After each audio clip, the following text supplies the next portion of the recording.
Nous avions déjà appris à faire communiquer Access et Excel par le code VBA. L'idée était de pouvoir demander à Excel de réaliser des calculs pour les récupérer et les afficher sur un formulaire Access. Mais dans ce cas pratique, le classeur Excel n'était pas protégé. En conséquence, aucune restriction d'accès n'était émise. Dans ce nouveau volet, nous allons apprendre à accéder aux mêmes ressources lorsque le classeur Excel est protégé par un mot de passe chiffré. Pour mener à bien cette étude, nous suggérons d'appuyer les travaux sur une base de données réalisant déjà cette connexion avec un fichier Excel. Et cette source compressée est offerte au téléchargement depuis le site bombache.fr.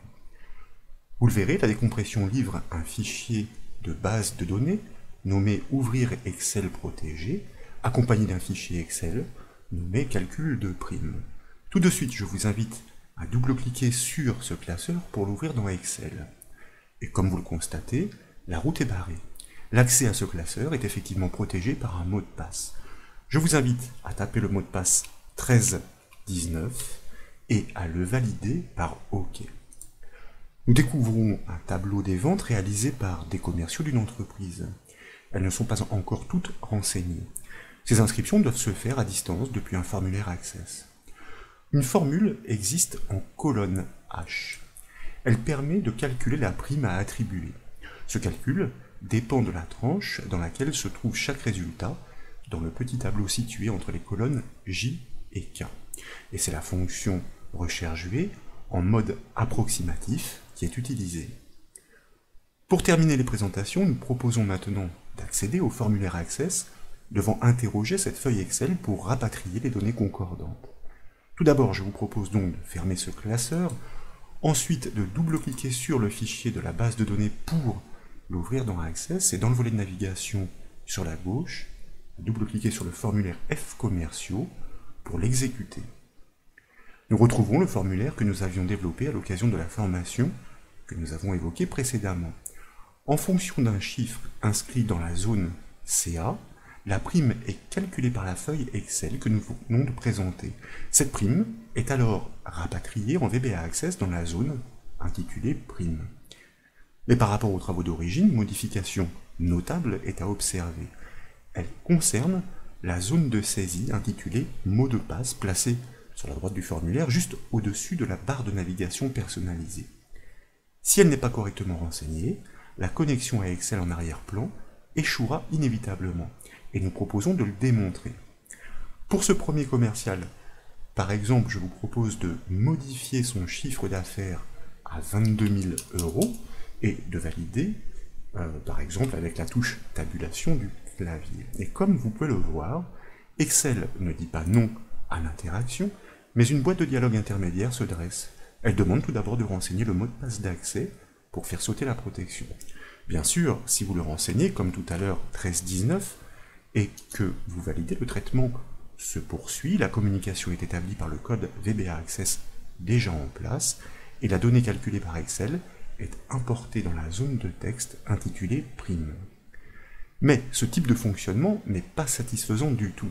La communication entre Access et Excel doit s'établir en toute transparence pour l'utilisateur, malgré la protection en vigueur sur le classeur, à plus forte raison si de nombreuses modifications sont à entreprendre sur le formulaire. L'intervention que nous venons de réaliser dans le code, que nous devons réaliser dans le code VBA déjà en place, est absolument mineure. C'est bien là que réside toute la puissance de ce langage. Nous proposons d'accéder à la procédure qui se déclenche dès que l'utilisateur saisit ou modifie un chiffre d'affaires.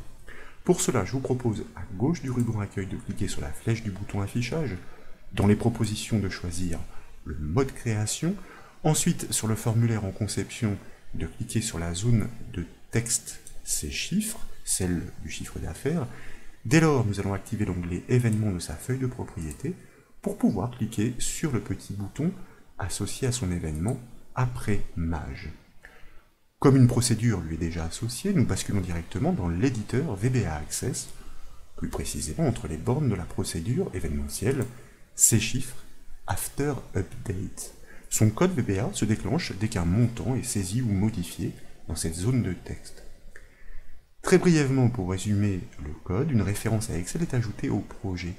C'est ainsi que nous pouvons créer une instance d'Excel, une instance du tableur, que nous pouvons pointer sur le classeur dont le chemin d'accès est enregistré dans la variable chemin, et désigner sa feuille nommée prime sans l'afficher avec la propriété visible réglée à false.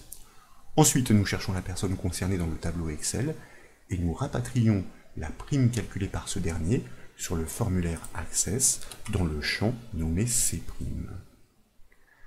Nous l'avons annoncé précédemment, pour accéder aux ressources d'un classeur Excel protégé par un mot de passe, l'adaptation du code VBA est mineure.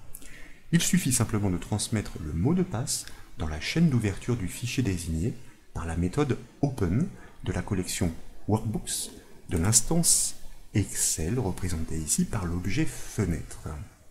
Donc dans le code VBA, je vous propose de cliquer dans cette méthode Open juste avant la parenthèse fermante, d'inscrire 4 virgules successifs pour ignorer les 3 paramètres facultatifs suivants afin d'être directement positionné, comme vous pouvez le voir, dans l'argument du mot de passe. Et là, donc, nous allons lui transmettre à cette méthode, puisqu'il est stocké, il est censé être stocké dans cette zone de mot de passe sur le formulaire qui est nommée MP, propriété value pour accéder à son contenu, donc pour récupérer vraisemblablement le mot de passe en vigueur.